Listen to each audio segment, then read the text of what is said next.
I was saying, amongst peers within the SADC region, why would it be necessary to teach men how to enjoy success? It's very important because one of the things we know is that there are different ideas about what success is. And it's important for men to understand what is meant by success and the different levels of success.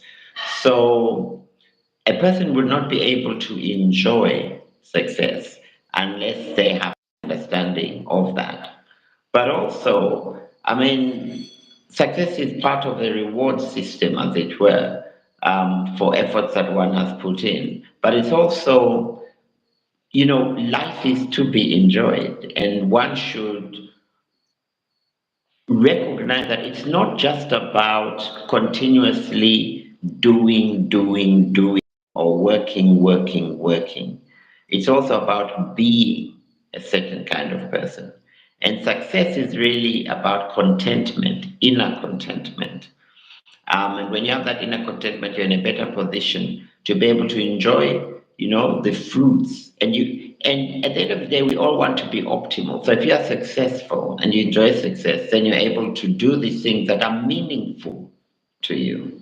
And so it is important for men to be able to experience, but also to enjoy what they have worked for, but also to appreciate and celebrate the victories. In fact, we don't give enough time to our stories of triumph. We are constantly focused on the things that are not working in our lives.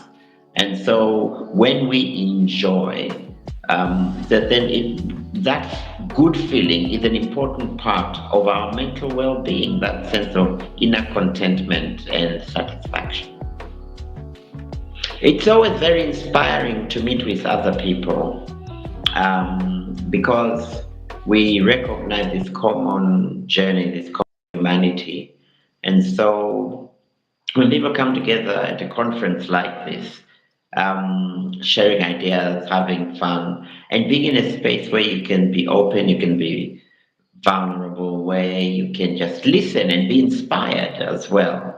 I think it's something rare and unique, and it would be very exciting and would really encourage people because we want to expand, we want to evolve continuously, grow, continuous improvement, continual growth, continual knowledge. And so conferences like this are great for that kind of interaction. So it would be a watershed moment for many people. I'm sure the connections that they will make, the friendships that can emerge from that, because very often men don't meet in such spaces where they can discuss things that are very real. We love talking about our football and about politics and so forth.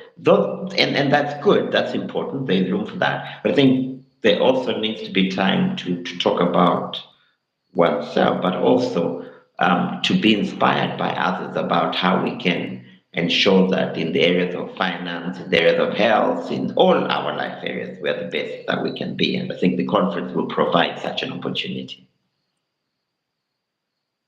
Thank you for joining us, Professor. We look forward to enjoying with you, uh, sharing with other men, being vulnerable with other men during the Men's Health Conference. It set our goals towards um, 2025 Men's Health Conference to be held in Chobe.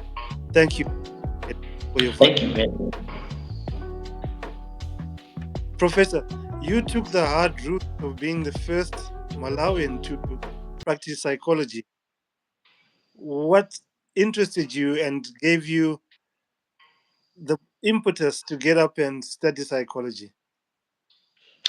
I think one of the best decisions I made was to take a course that I enjoyed. Even at the time, people were telling me and asking me, "What are you going to do with it? Do something like economics, do something like sociology." That was when I got to university. Um, And when I attended my first psychology class, I resonated with it so well. I just felt an incredible connection and knew that this was it for me. And so, and so I made a decision that I'm going to enjoy the course without restricting myself to think about what job will I do when I finish.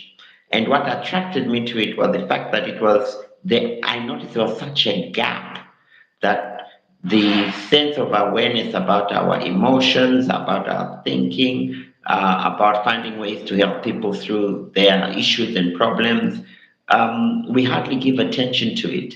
And I resonated with it so strongly that I decided, let me pursue this. And even though people were saying, so why are you doing this? You will be jobless and so on. It was one of the best decisions I made, because by the time I finished, because I enjoyed it, I did so well that by the time I finished, I had three lecturing job offers, because the grades were so good. So I was drawn by the fact that it was something unique, but also I think the main attraction for me was understanding the complexity of the human being, that human beings are complex, and the curiosity of wanting to understand how we tick, how we operate, and above all, how we can be the best versions of ourselves. So that's why I decided, no, this would be more adventurous, it'd be more exciting to try and understand human beings.